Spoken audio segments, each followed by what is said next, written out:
আইন শৃঙ্খলা ঠিক করার ক্ষেত্রে এবং দ্রব্যমূল্য নিয়ন্ত্রণ করার ক্ষেত্রে সরকারের অবস্থান কি টের পাচ্ছেন? ধন্যবাদ আপনাকে। দেখেন, আমার কাছে মনে হয় যে সরকার নিজেও চিন্তা করতেছে যে আইন শৃঙ্খলা উন্নতি করতে পারতেছে না। তা না হলে 2 মাসের জন্য যে মিলিটারিকে আমরা দায়িত্ব দিলাম ম্যাজিস্ট্রেট পাওয়ার, আবার কিন্তু 2 মাস বাড়ানো হয়েছে। তার মানে হচ্ছে যে আমরা আইন শৃঙ্খলা পরিস্থিতিকে ডেভেলপ করতে পারিনি, 1 নম্বর। 2 নম্বর হলো, আপনি 2008 সালের ইলেকশনের পর থেকে ধরেন, 8-এর ইলেকশনটা যেমন তেমন যাই হোক, 14 থেকে যদি ধরেন এবং সেই থেকে তারা নিয়োগ পাইছে আজকে পর্যন্ত, তারাই কিন্তু এখন রাষ্ট্রের কি পয়েন্টে। আপনি এটা কিন্তু কঠিন কাজ এই সরকারের জন্য।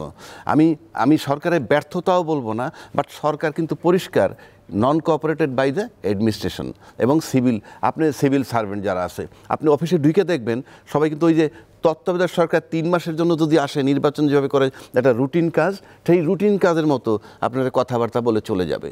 এবং ইগো প্রবলেমও হয়েছে। আজকে মনে করেন যে উপদেষ্টা যাদেরকে নিয়োগ করছেন কিংবা আরও যাদেরকে আনছেন, যেমন অনেক আছে রিটায়ার্ড করার 7-8 বছর পরে ঘরে বসে আছে, তাদেরকেও নিয়ে আসা হয়েছে।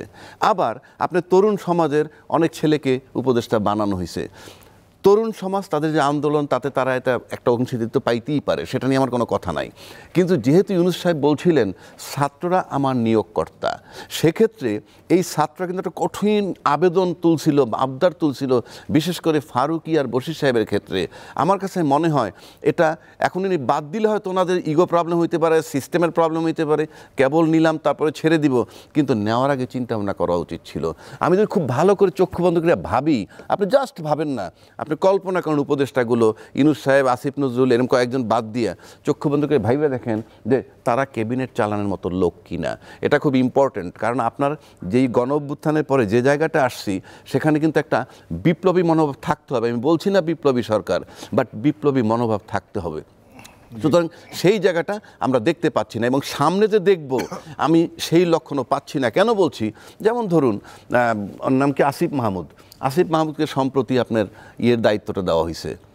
আমি তার যোগ্যতা নিয়ে কিন্তু প্রশ্ন করছি। স্থানীয় সরকার, হ্যাঁ, স্থানীয় সরকার কিন্তু একটা মারাত্মক জায়গা, কোন অর্থে নাম্বার 1 খুব ম্যাচিউর জায়গা দরকার। এটা কেন বলছি, ছাত্ররা যে অযোগ্য বলছি না, বাট রাজনীতির কিন্তু একটা ম্যাচিউরিটি ব্যাপার আছে, মানে টাইম টেস্ট যেটাকে বলে। আপনি ধাপে ধাপে যেখানে আসবেন, যেমন আপনি বাসে চললে কষ্ট হয়, কিন্তু মার্সিডিজ গাড়ি আরামদায়ক, না চড়েও বোঝা যায়, কিন্তু বাসে চড়তে হবে।